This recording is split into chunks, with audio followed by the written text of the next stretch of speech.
currently Earth. On June 4th, in 1896, Henry Ford unveiled his quadricycle. The Ford Quadricycle was the first vehicle developed by Henry Ford in a tiny workshop behind his home on 58 Bagley Avenue in Detroit, Michigan, where the Michigan Building now stands.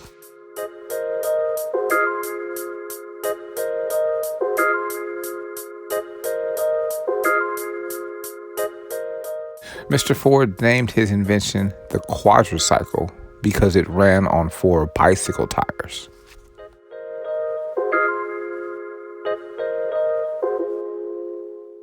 Quadricycle had 2 driving speeds, no reverse, no brakes, rudimentary steering ability, and a doorbell button as a horn, and it could reach about 20 miles per hour.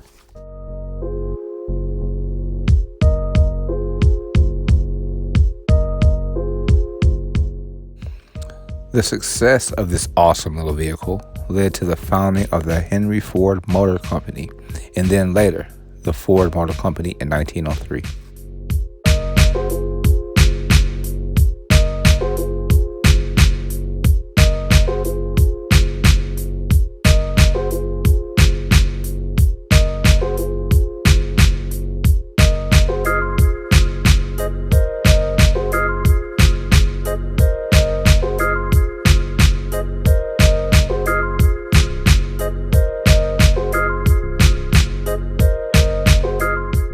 The 19th Amendment to the United States Constitution prohibits the United States and the states from denying the right to vote to citizens of the United States on the basis of sex, in effect recognizing the right of women to vote.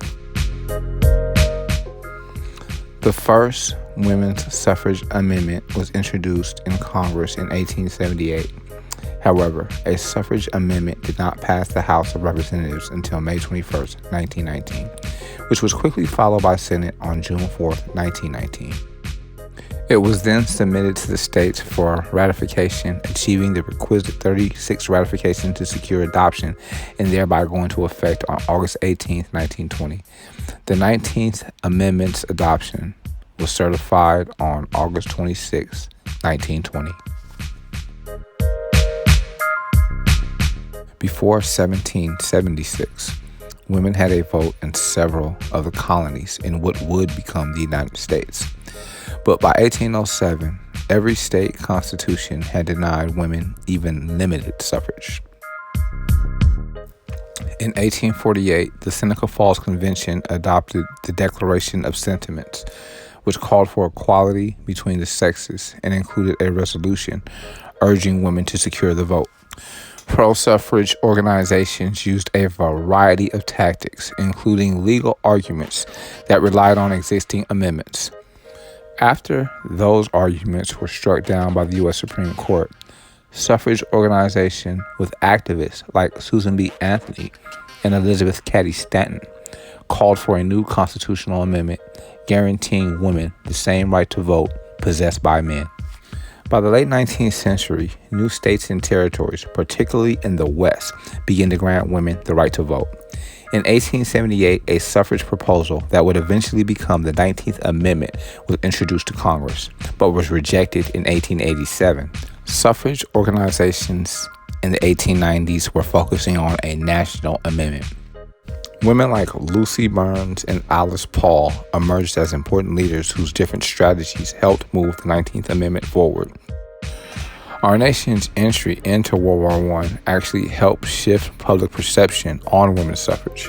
The National American Women's Suffrage Association, led by Carrie Chapman Catt, supported the war effort, making the case that women should be rewarded with enfranchisement for their patriotic wartime service.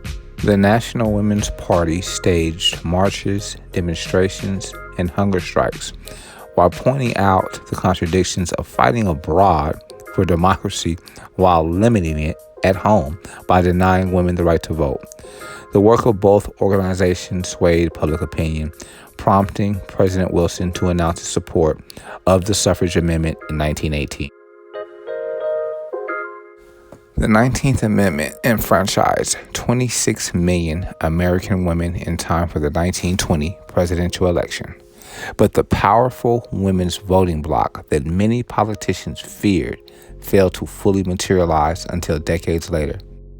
Additionally, the 19th Amendment failed to fully enfranchise African American, Asian American, Hispanic American, and Native American women. Shortly after the amendment's adoption, Alice Paul and the National Women's Party began work on the Equal Rights Amendment, which they believed was a necessary additional step towards equality.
On June 4th in 1972, Angela Yvonne Davis, a black communist activist and former philosophy professor at the University of California, Los Angeles, is acquitted on charges of conspiracy, murder, and kidnapping by a jury in San Jose, California. In October 1970, Angela Davis was arrested in New York City in connection with a shootout that occurred on August 7th in a San Rafael, California courtroom. She was accused of supplying weapons to Jonathan Jackson, who burst into the courtroom in a bid to free inmates on trial there and take hostages whom he hoped to exchange for his brother George, a black radical imprisoned at San Quentin Prison. In the subsequent shootout with police, Jonathan Jackson was killed along with Superior Court Judge Harold Haley and 2 inmates. Angela Davis was a proponent of black prisoners and also friends with George Jackson. This engendered an indictment in the court shooting crime, and Angela Davis went into hiding. She became one of the FBI's most wanted and was apprehended after only 2 months. Her trial began in March 1972 and drew international attention because of the weakness of the prosecution's case and obvious political nature of the proceedings. In June of 1972, she was acquitted of all charges. After leaving the criminal justice system, she returned to teaching and writing, and in 1980 was the vice presidential candidate of the U.S. Communist Party. In 1991, she became a professor in the field of the history of consciousness at the University of California at Santa Cruz. 4 years later, she was appointed a presidential chair at the university amid controversy that stemmed from her communist and black militant background. Her writings include Angela Davis, an autobiography, and Women, Race, and Class. Though no longer a member of the Communist Party, Davis continues to be active in politics, most notably speaking out against incarceration and the death penalty.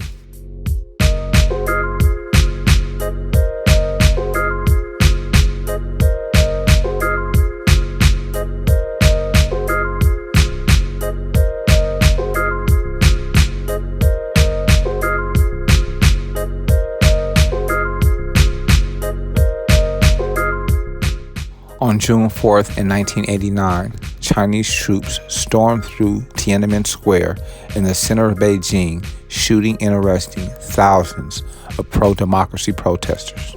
May of 1989, nearly 1 million people in China, mostly young students, crowded into central Beijing to protest for a greater democracy and call for the resignations of Chinese Communist Party leaders deemed too repressive.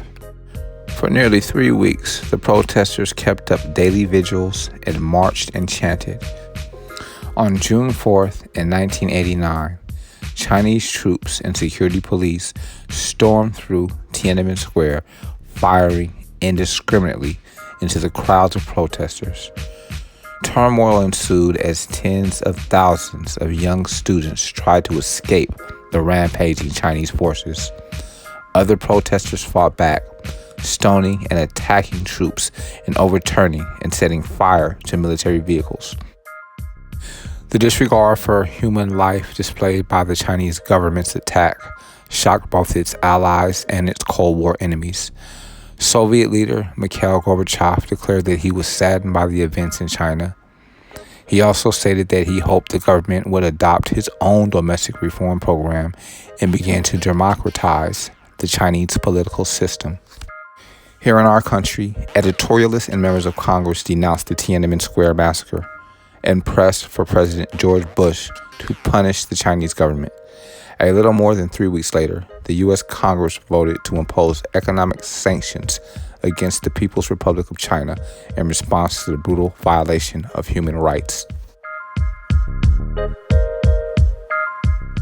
It's reported that at least 10,000 souls continue their eternity on this day.